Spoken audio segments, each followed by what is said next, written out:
This week on One Day Leader, our contestants look for solutions on how to hold our politicians, their parties and government accountable.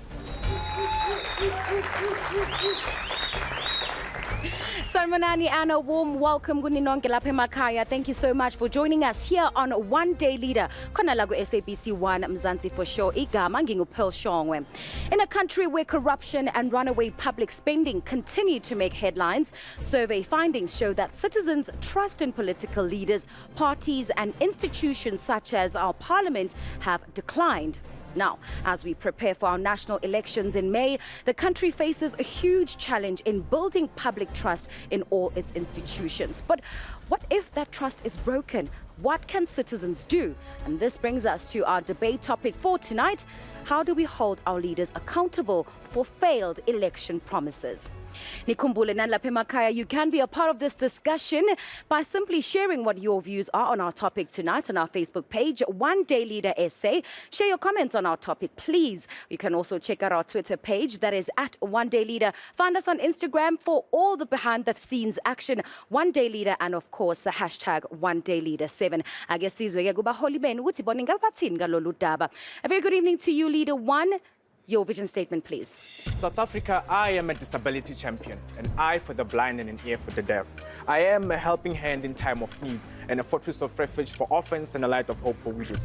Alone, I am a toothless lion, but together we can create an inclusive society for the marginalized. I am a son of the soil, an African for the Africans. Thank you very much. A very good evening to you, Leader 2. Anisa, your vision statement, please. I had a conversation with Mother Africa the other day, and we spoke of a rich history and the bliss of a united Africa, which led to my vision of social justice through education. South Africa, I have received the signal, and I am here and will forever be inspired by the courage of Mamwini Nomzamo Matikizela Mandela. This, I promise. Call me daughter of the soil. Thank you very much, Anisa Kotato. Welcome. Go through it, please.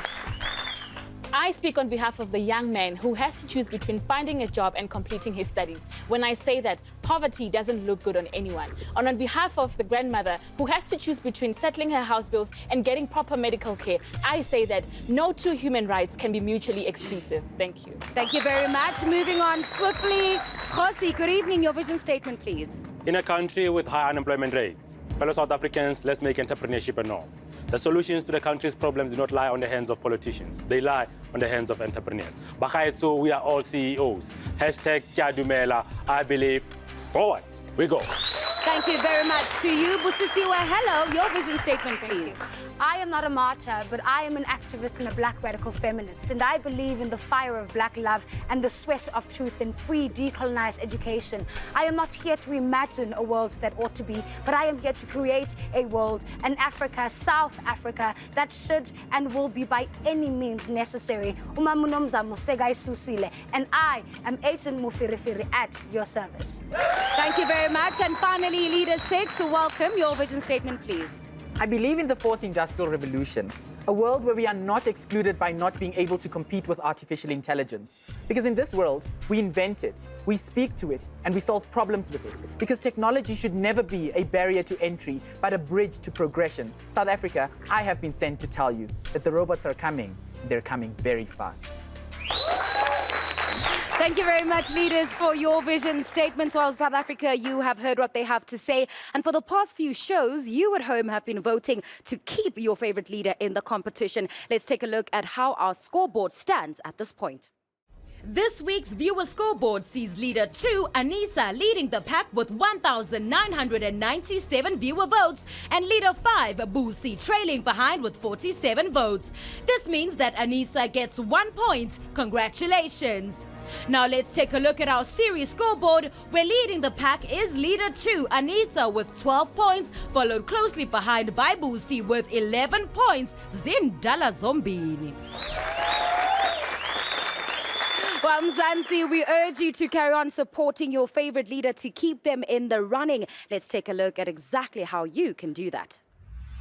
To vote for your favorite leader, SMS his or her number to 32792. If you want to vote for Peaceful, SMS Leader 1. For Anisa, SMS Leader 2. For Khotazo, SMS Leader 3. Griffiths, Leader 4. Busi, Leader 5. And for Webster, SMS Leader 6. And now over to our guest judge. The Electoral Commission is a permanent body created by the Constitution to manage free and fair elections at all levels of government. Ladies and gentlemen, please put your hands together for Dr. Nomsa Masuku from the IEC. And of course, we have our resident judge, Ndumiso Hadebe, who is a one-day leader alumni. He won season 2 of this very show. He's an economist by profession as well as an entrepreneur. And of course, Gukum Shungu, who is our other resident judge, but she could not make it tonight. And in her place is the phenomenal Ludwegazi Ndlazi, former one-day leader contestant and founder of Fundi Africa sessions that help young people learn all about African literature and, of course, the African continent. Ladies and gentlemen, let's give them a warm welcome. Dr. Masuku, I'll start with you. A quick question. Your thoughts on our topic tonight. It's very important that we all cast our vote as South African citizens, but it's also important that we try and find creative solutions on how to hold our leaders accountable. Thank you very much. Certainly. In a general election, you'll come out, you'll vote. That's the first step. The real work starts afterwards. The journey is a long one. What is more important is what happens between elections. It is important that you show up and you vote, but it is even more important for you to have a plan about, one, who you're voting for, and secondly, how you're going to continue talking to them and keeping them in check before the next election. All right, thank you very much. And Ludwegazi, what possible point of views are you expecting to hear from our contestants tonight? Because they really need to have done their intense research on this topic. Definitely. I'd really love to hear them talk about what happens prior to the elections, because we see campaigns that at face value we expect people in communities to actually understand. But do they know that there's most people who don't understand the process and the concept of fact-checking? And we rely on media mostly to ensure that they report on the proceedings. So what do you guys think is going to happen in communities where we have a grandmother who has to vote and you have someone who's in the community of Mpangeni, for example? Do they know what exactly they're signing up for? Are these campaigns valuable? All right, thank you very much, judges. Well, there seems to be no limit to the amount of promises politicians will put in their manifestos. During elections, they will promise to take after and look after social ills and fix them. Be talking about the lack of employment, which is a big problem facing our country. And there are many, many other issues that politicians seek to correct when they're putting out their election manifestos. Well, let's see just how this week's task relates to this issue.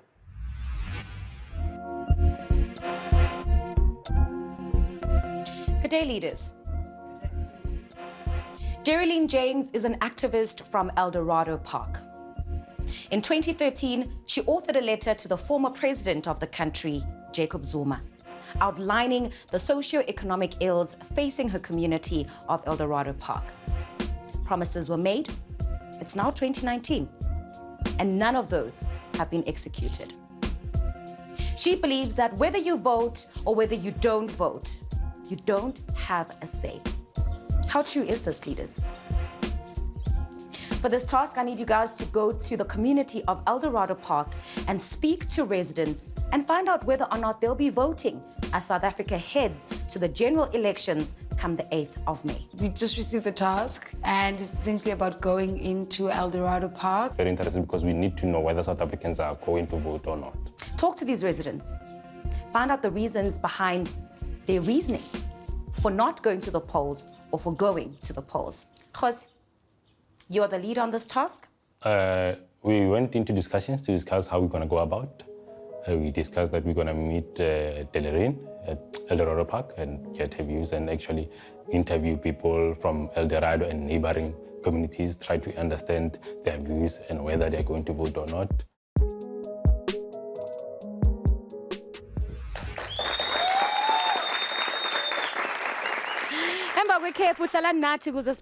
How our leaders follow through on their task.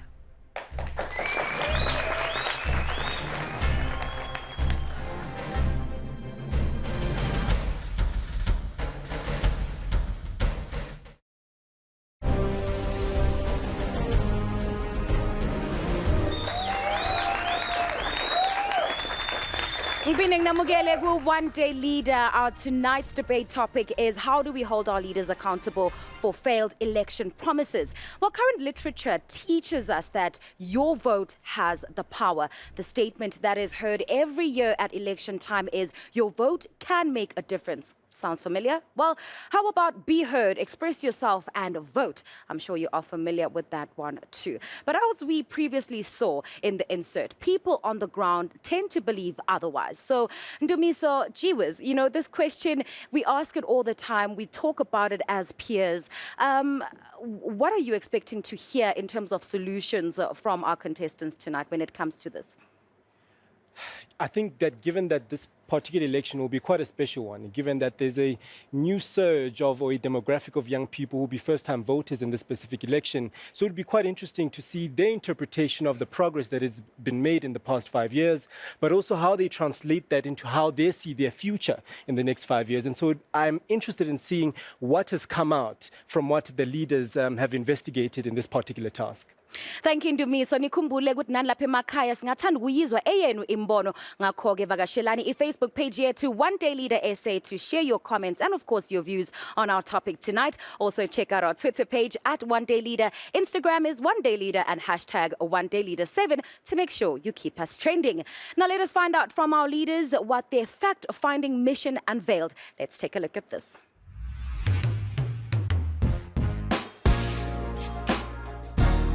So looking at the fact that we're going to elders, we're going to try to get an opinion of the people. Because we need to find the reasons behind why people think voting is unnecessary. So it's quite interesting for us to look into the place so we can be able to check things like how does social integration affect them, economic inclusion affect them.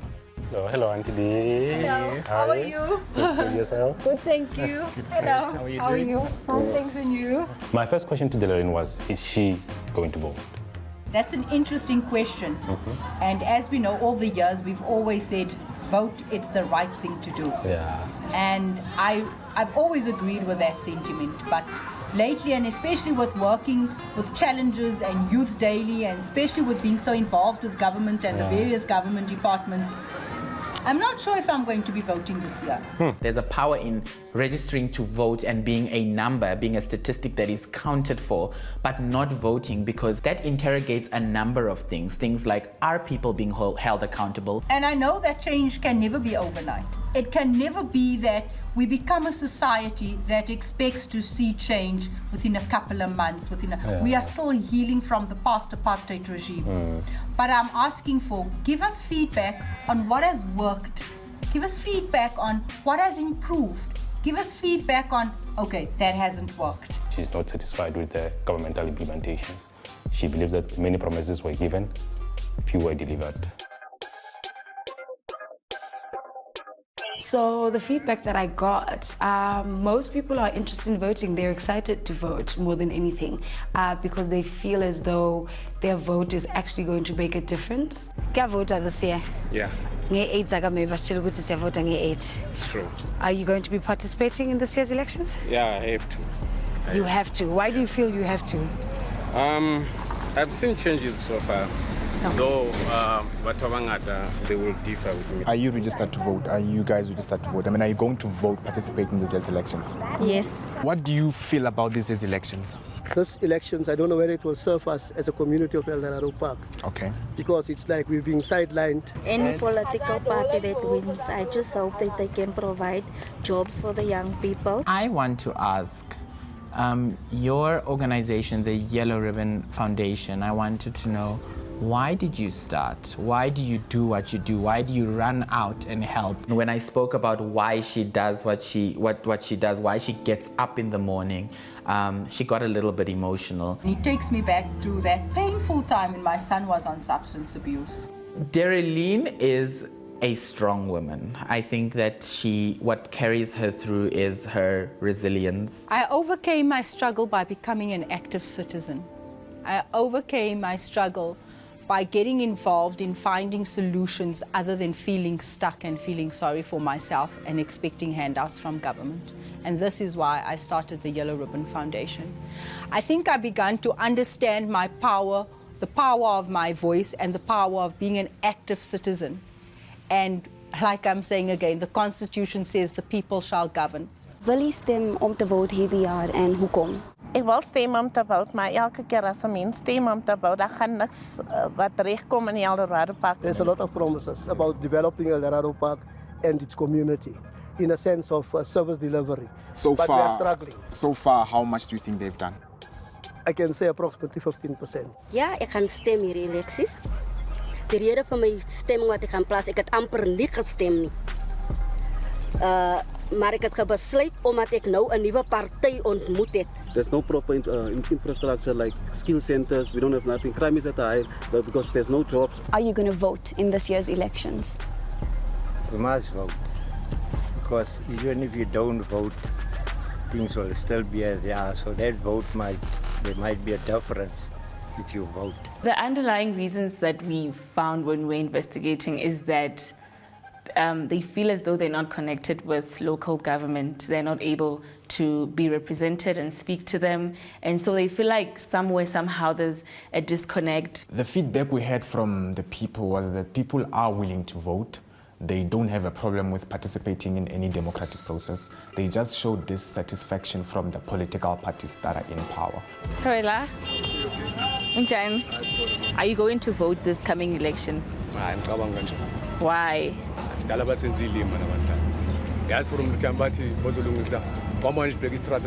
And Nekokopa Votsantaje, Otlabe o voter this year.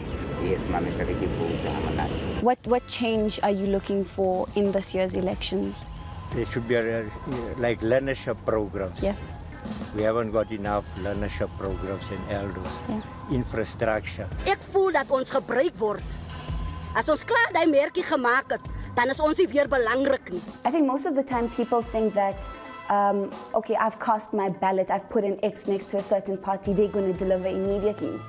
Voting will make a change if, as a country, we are able to be accountable, because I think that accountability stems from a very local place. Kakanya kaka ho vote is very much necessary to vote. No matter how hard you may hole yang pare, go for long have to make the mark on the ballot box. So let's vote. Now, those were the testimonies of an electorate that have been failed by their leadership in their constituencies. After the break, we will find out from our judges how our leaders performed on their task. Nasugulo now.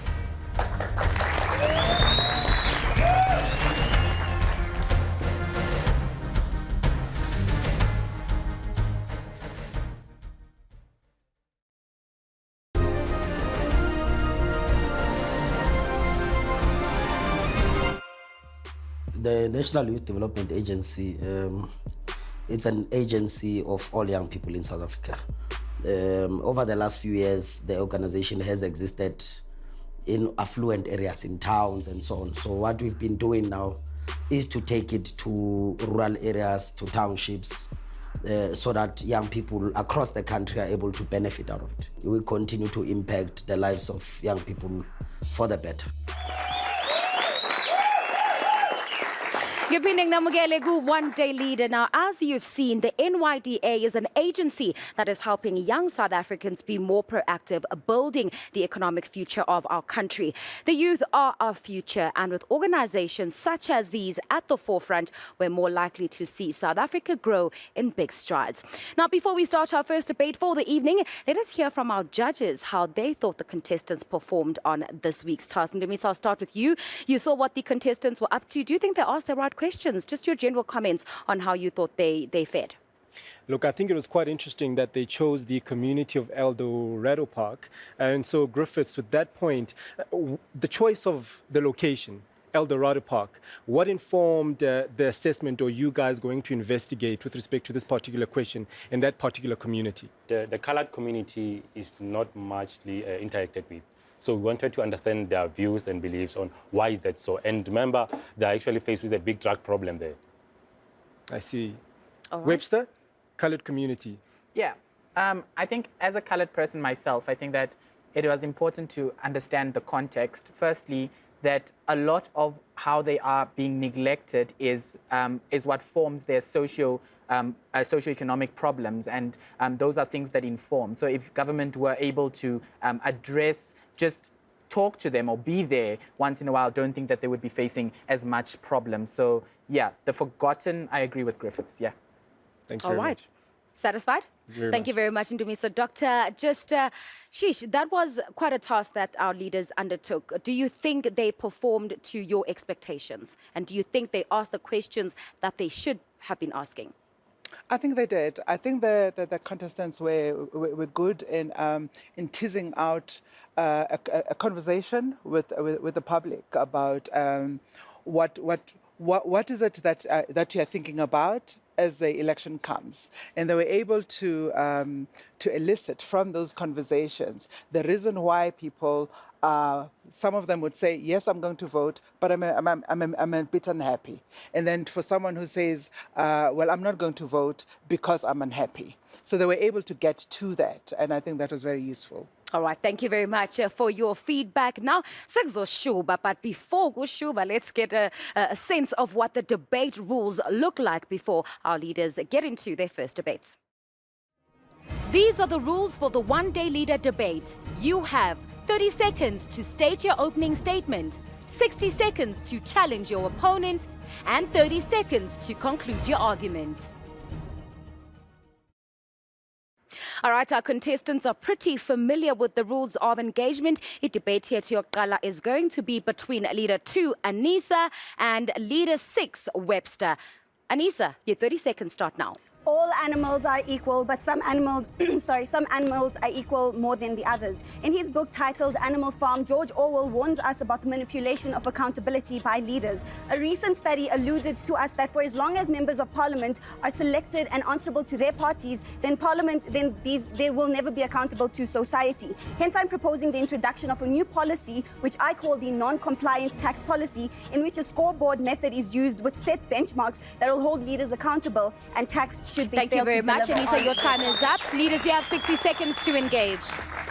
Anisa, I don't think people will be accountable to things like taxation or being punished through that form of, I don't think there's any tangible outcome from there, but moreover, I still think there's still a removal of that person from society. How do you deal with that? Webster, it is not a removal from society. When you introduce this taxation clause, it allows society to benchmark and to judge these people after every certain amount of period. What you're saying is the child in the Eastern Cape falls into the pit toilet, and how you solve it is by placing Webster, a tax. it's not about the pit toilet. It's about the problems. It's about the solutions that they wanted to offer, Webster. Anisa, service delivery meant that Webster, the those taxation people needed to have a toilet. Webster, I think you're misunderstanding my taxation clause. You're misunderstanding it. This is for the public to hold sort of a referendum each and every year or each 6 months. For example, the public gets to vote as to how the leaders are performing before the next election. How does the public hold a referendum based on something that still benefits people in power? This is the taxation clause, you Webster. That is the chance we're getting. Time is up. Thank you very much. Anisa, you have 30 seconds to give us your conclusion. South Africa, Mamela, together with the introduction of this non-compliant taxation policy method, research also points to 5 steps that we can take, one of which is clear consequences,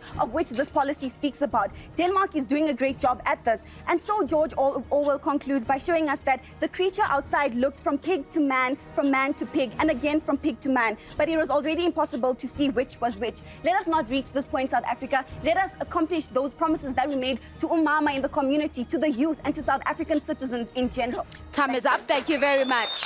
The tables are turned. Webster, your opening comments, please. Ladies and gentlemen, these promises are most likely to be based on the livelihoods of people, whether they eat tomorrow, whether they live tomorrow. We think that in a world like this, when you promise things like public health, public works, environment, the only thing, more often than not, these are inherent obligations. You only solve this once you criminalize individuals that take the lives, take the food away from people. You take away that power dynamic from that individual, because, ladies and gentlemen, the only reason why people Time is are up. not Thank you very accountable. much. Leaders, you have 60 seconds to engage. Webster, can you please just explain to me the whole criminalization case? Because we have so many cases that are waiting, and if we have politicians that are going to be criminalized, we're going to have these court cases that are waiting to be solved. Problems are still happening. Anisa, Nothing is really being that's done. a completely different debate. We can have a debate on the justice system. My debate is that when you take the life of someone in Eastern Cape and that child falls into the pit toilet, but money was allocated there, Webster, that's you're murder. wasting, Ladies and gentlemen, Webster, there needs you're to be wasting an your money inherent and criminalizing active politicians, obligation Webster. towards government government, not there needs to be answering an my active question, though. form of accountability. You're not Government answering can't how run do you away and criminalize still it. have- What we're is your tired of framework? having ad hoc committees, What is your Anissa. framework We're of tired having task criminalizing? teams What put is in your place framework? to go and investigate? What is your My framework is of to criminalizing, criminalize them the Webster? same How? way How do you normal go citizens about are it? being criminalized. How do because you go if about normal it? citizens push a child into a toilet, that's murder. Why Webster, is it normal not murder situations when are it's a not being government solved in official? time. How That's do you the only hold way that we can government? have accountability. You're Anissa, not you need to explaining it listen. though. You're not explaining it though. You're not listening to my question. I asked you, how do you criminalize it? And you're just going back and Anissa, forth with your rhetoric. Time is up. Thank you very much. Webster, you have 30 seconds. Ladies and gentlemen, the idea that government officials are removed from the lived experiences of society harms, because these promises are made such as entrapment, things like telling people that if you vote for me, I will give you a loaf of bread. But if you don't, that is starvation. Ladies and gentlemen, I think that what they do is they emotionally manipulate people in the rural areas, black people that don't necessarily have access to education, not necessarily have access to what is accountability and what forms accountability can take place. The Time only way is you up. can do Thank this you is very much. criminalization. Woo! That is how we get these debates heated. Geez, very passionate views there from two of our leaders. Ndomi, so let me quickly come to you. Just your comments on how that first debate went before we get the scores. It was certainly quite a heated debate between Anissa and Webster. And I think the solutions that they both provided could be something that could possibly work. On Anissa's side, I would be interested to say what would make politicians not to rig illicit management of taxation if it were to be to disincentivize lack of service delivery in the execution of their power.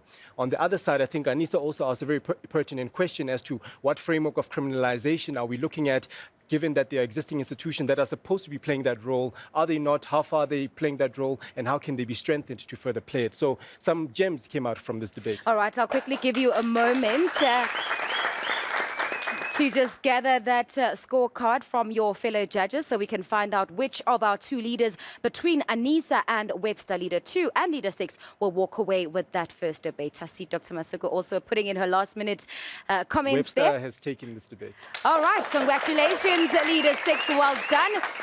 Our voting lines are now officially open and will only be closed on Monday afternoon, and that's at 12 midday. Ngakho-ke qhubekelani ukuvotela abaholi benu enbathanda kakhulu ngok-SMS igama elithi leader and their number to our SMS line, which is 32792, and that's only at a cost of 150 mzansi. Ngakho-ke qhubekani ngokuvota.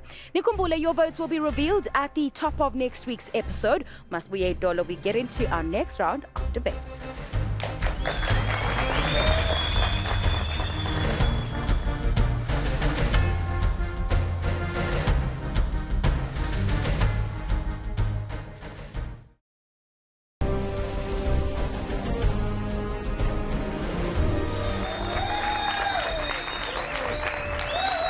Welcome back to One Day Leader. Sisazama ukuxazulula le ndaba yokuthi how can we hold our leaders accountable khona la eMzansi Afrika. Our debate topic for this evening is how do we hold our leaders accountable for failed election promises, seeing that we are in an election year. Our next debate will be between Leader 1, Peaceful, and Leader 5, Busisiwe. Peaceful, your 30 seconds start now. There are over 1 billion people in developing countries living with a disability. South Africa happens to have 2 million of those people who are old enough to participate in elections. But the question is, how do we speak of accountability when we're in a democratic system which is not inclusive, which has an electoral process which is not inclusive for people with disabilities? Secondly, what do we hold leaders to account to if the disability community has no policies that are speaking to the rights that's supposed to represent them? All right, thank you very much. Peaceful, you didn't use up all your time there, but not a problem. It's time for you guys to engage on the topic. You've got 60 seconds. Thank you. Peace, I have a question for you. So you mentioned that there are 2 million people who live with disabilities. Is there not a system that South Africa has set up specifically under the IEC where people who have special needs are able to vote, and thus that caters for those particular individuals? The system needs to speak to access to infrastructure, access to roads, access to public transport. So the South African system is not inclusive to people with disabilities. So they can't actively so how participate. is your solution particularly answering the question of how we hold That was not a leaders solution. It was a question to South Africa. I'm still going to get to my solution. What is the solution solution piece. I'm trying to engage you on tangible. Firstly, I want to educate South Africa about the challenges facing disabled people in electoral processes. Because when you speak of accountability, politicians don't know the challenges that are facing people with a disability. They come and make promises because they want to lobby them to vote, because all they want to do is to give them handouts, and those people are not looking for handouts. I put it to you that the minister, right, of people with disabilities. Which one? The minister of people, the Which former one? minister under the There's no presidency. minister of people with disabilities. There is under the presidency. That ministry was dissolved. Time is up. Thank you very much. Peaceful, you have the remaining 30 seconds to close your argument. In conclusion, I have just one solution. We need political representation in parliament for people with disabilities. Each party should have at least one representative which has a disability. Secondly, I close this with the words of Leader 6. I imagine and believe in a world which has a person with a disability who has access to land, which can be able to participate in the economic and social aspects of his life without being discriminated. Lastly, I believe that the people with disability will not only be limited to an RDP and a grant. Time is up. Thank you very much. The tables are turned. Busisi, where you have 30 seconds. Well, thank you very much. When answering the question of how can we hold leaders accountable for failed election processes, what I propose we do is we implement a promissory fraud, right? So what promissory fraud is, specifically, is a subspecies of fraud and deceit. What this does, essentially, is that a promise is to do something and implies the intention to perform, hence where a promise is made without such intentions. There is an implied misrepresentation of fact, and that may be constituted Time as is up. Thank you very fraud. much. You have 60 seconds to engage. Busi, I just want to ask you something. When you speak of promise fraud, don't you think that the system has been failing enough to look at basic fraud itself on a basic level? What more about the promises itself, which has nothing to account to? Thank you very much for that question. It's not promise fraud, but it's actually promissory fraud. And this is what is being practiced at the moment in Canada, right? And a lawsuit in Canada we are in the South 1990s. Africa. I'm Whoa. answering your question. 25 years into democracy, there's no promises that are being delivered. I'm going to you are going to contextualize Canada, it, not right? in South So Africa. a lawsuit in 1990 in Canada specifically had a group of people sue their politicians, specifically people Canada in is the the first world NDP country. and individuals in the third world within the country in South Africa. MLA We for use a government very different having made political promises that they did not keep, right? Now, taking it into the South African context, how a promissory fraud policy works is that it has to work under honestly feel the like you're being electoral irrelevant code because of you're trying to conduct. make... Under the electoral code of conduct, there's an electoral act. And part of the electoral act, No. it states, and I say... Don't mislead South Africa. I'm not misleading South Africa. Have you not in read the Canada. election No. act? We are looking at the promises delivered Time in is up. South Thank Africa. you very much. Busisi, where you have the last 30 seconds to conclude your argument, please. In the South African Electoral Act, right, it specifically stipulates that offering any inducement, which can be termed as promises or reward to a person to vote for a party, can be and is not allowed. And thus, this is where promissory fraud comes into play, because it is based on political parties and politicians making promises to people that they don't intend on keeping, that they don't keep, and this holds them accountable because they can be sued. How is it going to be seen through? It's going to be seen through the election. Time is up. Thank you very much, leaders. And that is how we conclude our second debate. For this one, I'll come to you, Ludwigazi. I mean, we're hearing solutions that have worked in other countries. We're hearing another leader focusing on a group, and yet again, that has been marginalized, seemingly by politicians in our country. Your thoughts on how that debate and the solutions that came about and how well they could work in the South African context? I firstly have to commend this one for engagement. I really love the way that they engaged the topic, and comprehension was a very important aspect. This was very different in terms of their opinions and their ideologies as well. But I really would have liked to see ideas that involve the community. Fair, they presented community ideas and solutions, but the community still isn't involved, because the question here is, how do we as voters hold our leaders accountable? So the more they exclude community members, the more people don't really understand how this engages with them. All right, so we'll ask you to please let us know who won that second debate as soon as your comments are on and your scores are in on that sheet. Let us know between Busisi, Leader 5, and Peaceful, who took that debate. So Peaceful took this one. All right, thank you very much. And congratulations to you, Leader 1, for taking that debate. Our last debate for the evening will be between Khosi and Khotadzi. Guys are right next to each other, 3 and 4. Khotadzi, your 30 seconds start now. In 1978, the Civil Service Reform Act of the United States of America was first introduced as a result of the Westgate crisis. Now, the demographics that we see in South Africa consist of illiterate people, uninformed people, but still people that are able to see the problem and say that I do not have education. What is this? Now, this seeks to regulate and control federal human resource, as well as oversee rights of civil servants to contest and lay complaints through collective bargaining, as well as promoting a culture of whistleblowing. Now, this was done in the US, and the corruption Time vote... is up. Thank you very much. Leaders, you have 30 seconds to engage on the topic.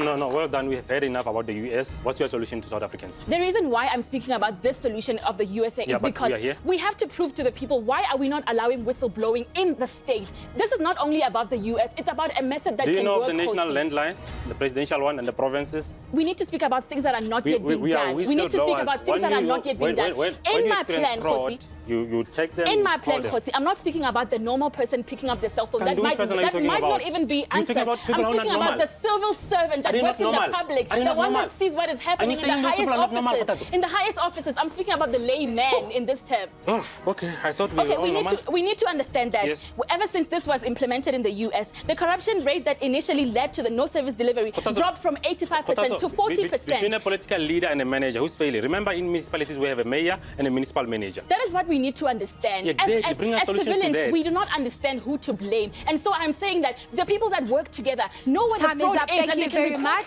Khotato, your closing argument, please.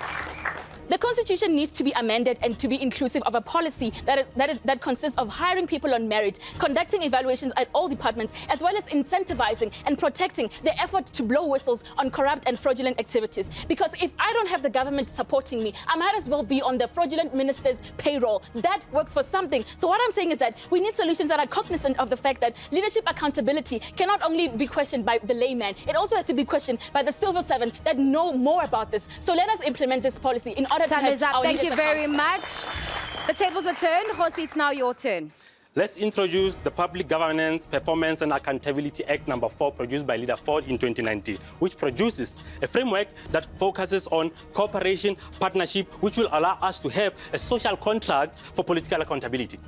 Leaders must provide us with annual corporate plans. They must come back to us after 12 months and tell us what they have did on their promises. If you fail to deliver in 60%, chief, you step out. You are failing us. You are taking us nowhere slowly. And we must also roll out a voters audit program that will be led by the oppositions. Remember, time is up. Thank you very much. You guys have 60 seconds to engage.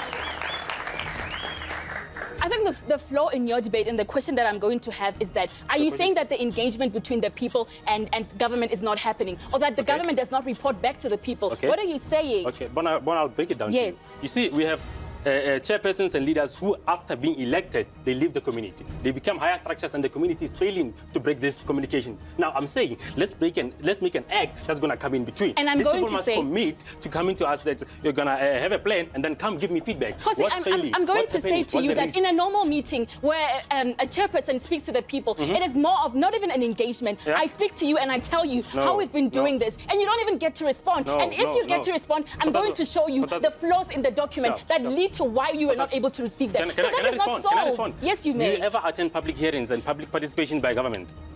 There are leaders who actually tell people, okay, this is what the problem that we encountered. We are trying to deal with it in this way. So we want more of those. People must understand what's happening between the government. What I am saying is that thank you, leaders. Thank you very much. Your time is up. Griffiths, you have 30 seconds remaining. Bakai, so let's make them implement a documented process and schedule to reach on promises. Contract for political accountability, an agreement between the government and those who are being governed. We demand performance-oriented leadership now.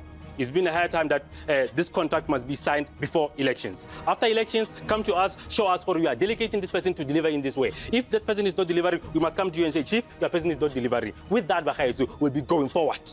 Thank you very much. All right, and that concludes our final debate for the evening. I will come to you, Dr. Masuku. Are we just focusing on one level of accountability? Are we just focusing on corruption here? Are we just focusing on service delivery? Are you satisfied with how our leaders in our final debate explored different avenues of accountability? The honest and the painful truth is I'm not. Because accountability boils down to a single individual. It boils down to a skill that allows you to understand what it is that you do. You vote as an individual. You don't go and vote as a group.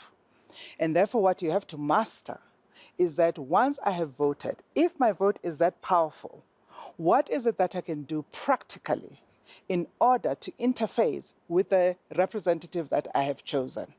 So long as our leaders take accountability to be the job of a government, we are in trouble. Indeed, indeed. Thank you very much for those comments. I'm going to just ask that you please let us know, once the scores are in from your fellow judges this evening, who took that final debate between Leader 3 and Leader 4. Is Hosi takes this one? Oh, that is Leader 4. Congratulations, Leader 4, for winning that debate. And thanks to you, judges. Now, please continue to send us your comments on our Facebook page, One Day Leader SA, and share your comments on tonight's topic. Also, visit our Twitter page at One Day Leader. Check out all the behind-the-scenes action on our Instagram page, One Day Leader, and of course, hashtag One Day Leader 7.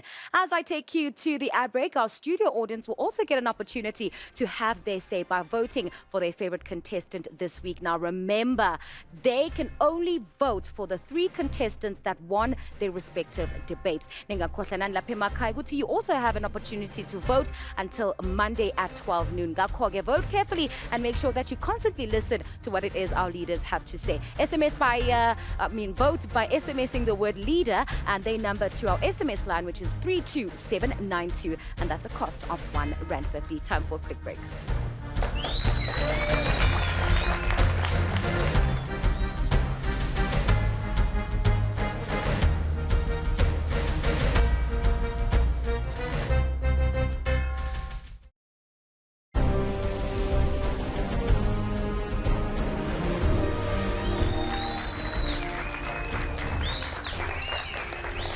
Mzansi asethemba ukuthi nawe lapha ekhaya kuningi okuzwile namhlanje ozowenza ukuthi ucabangisise kahle ngalolu daba. We're speaking accountability here in Mzansi. So let's get parting words from our judges before we say goodbye. Dr. Masuku, I'll start with you. Just your parting words to our leaders and to the rest of South Africa as we head to that May 8 poll. I think that the question of accountability is the one that we have to work on. And I think that especially when you saw the interviews with the community of El Dorado Park, I think what is clear is that people feel helpless, and they think that if they don't vote, they have solved their solutions because they've communicated. The fact of the matter is that you haven't communicated adequately if you don't vote. And if you have voted and you are unhappy with service delivery, then there's a conversation that there's something that you can always do. So it's a question of agency. And I think that is the missing piece that we have. So, and I think our leaders, that is what they were grappling with, and the solutions that they gave sought to do that. Yes, sure, some of them were a bit complex and were difficult to unpack in the few minutes that they have. But that's the nub of it. What do you do? The only thing you can do to choose a leader is to vote. Indeed. Thank you very much, Dr. Ludagazi. Your parting comments to our leaders as they go into next week.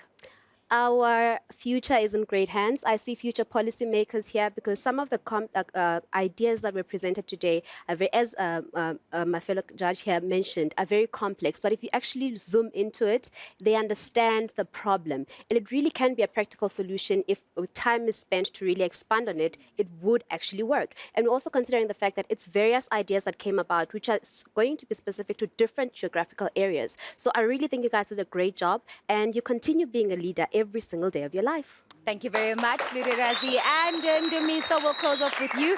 Your parting words for this evening. In this debate, I was reminded of the words of Professor Ben Okri when he said that we are deserving of the leaders that we have today.